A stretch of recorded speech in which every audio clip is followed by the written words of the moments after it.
নমস্কার, আপনারা দেখছেন বর্তমানে কথা। এই মুহূর্তে রয়েছি আমি তন্ময়। আপনাদেরকে অ্যাম অ্যাম যার জন্য আমার এখানে আসা সেটা হলো ভোট দুয়ারে চলে এসেছে। তাহলে ভোটের বিভিন্ন খবরাখবর নিয়ে আমি কিন্তু হাজির হয়েছি আপনাদের সামনে। আপনাদেরকে ১ম এই আমি বলে রাখি যে তৃণমূল কংগ্রেস কিন্তু উত্তর দিনাজপুর জেলার রায়গঞ্জ লোকসভা কেন্দ্রে কিন্তু প্রার্থী ঘোষণা করলেও এখনো পর্যন্ত কংগ্রেস কিংবা বিজেপি তারা তাদের প্রার্থী কিন্তু ঘোষণা করতে পারেনি। তবে কংগ্রেস যা সর্বভারতীয় কংগ্রেস জাতীয় স্তরে কিন্তু সেই মানে সরকারিভাবে তাদের প্রার্থী ঘোষণা না করলেও জেলা স্তরে কিন্তু তারা কিন্তু ঘোষণা করে দিয়েছে যে রায়গঞ্জ লোকসভা কেন্দ্রে এখানে প্রার্থী হতে যাচ্ছে কে। সেই সূত্রে আমরা জানতে পারছি যে এখানে কিন্তু রায়গঞ্জ লোকসভা কেন্দ্রে প্রার্থী হচ্ছে কংগ্রেসের তরফ থেকে আলী ইমরান রমজ, অর্থাৎ চাকুলিয়ার প্রাক্তন বিধায়ক রমজান আলীর পুত্র আলী ইমরান রজ, যাকে আমরা ভিক্টর বলে সকলে চিনি।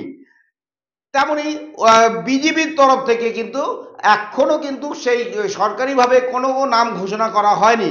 বিভিন্ন চায়ের থেকে বাজারে আবার দোকানে পাশার বিভিন্ন জায়গায় কিন্তু আমরা কিন্তু বিভিন্ন জনের কাছ থেকে কানাঘুষা শুনছি যে এখানে বিজেপি প্রার্থী হবে কে।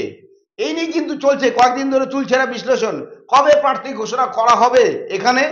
এখানে তবে একটা কথা কি যে বিজেপি কর্মীদের মধ্যেও কিন্তু মন ভার অবস্থা, কারণ তাদের কিন্তু কোনো কাজই খুঁজে পাচ্ছে না এখন, কারণ প্রার্থী নাই তাদের। প্রার্থী নাই, তাদেরকে নানান রকম শুনতে হচ্ছে বিভিন্ন জনের কাছ থেকে কথা যে আপনারা কি আপনাদের প্রার্থী খুঁজে পাচ্ছেন না। তো তবে আমরা যেটা জানতে পারছি আগামী 22 তারিখের মধ্যেই নাকি এই রায়গঞ্জ লোকসভা কেন্দ্রে কিন্তু প্রার্থী চূড়ান্ত হয়ে যাবে। এবার আসা যাক যে প্রার্থী এখানে কে হতে চলছে। আমরা আপনাদেরকে জানিয়ে রাখি যে আমাদের কথা যেটা আমরা নাম বলবো সেটা হয়তো নাও মিলতে পারে।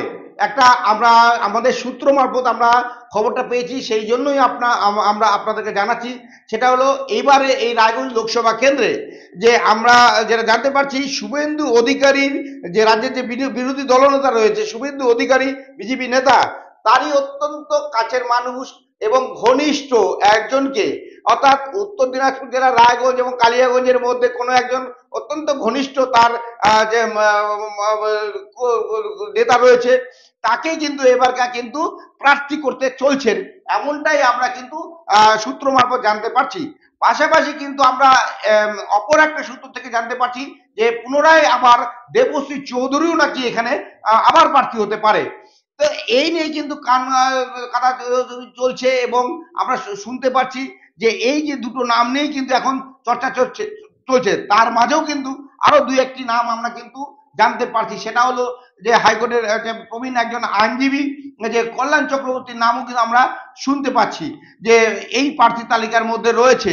তবে কে হবে প্রার্থী, চূড়ান্ত নাম কার উঠে আসছে তার জন্য আমাদের অপেক্ষা করতে হবে। যতক্ষণ না পর্যন্ত বিজেপি তাদের নাম ঘোষণা করে ততক্ষণ পর্যন্ত আমাদের সেই অপেক্ষার জন্য আমাদের থাকতে হবে। এখনকার পর্যন্ত আপডেট। আপনি কি একজন বই প্রেমী, কিংবা আপনি কি বই পড়তে ভালোবাসেন কিন্তু আপনার পছন্দ মতো বই কোথা থেকে ক্রয় করবেন ভাবছেন? এখন আপনার এলাকায় মীরা পুস্তকালয়ে আপনি পেয়ে যাবেন সমস্ত ধরনের বই।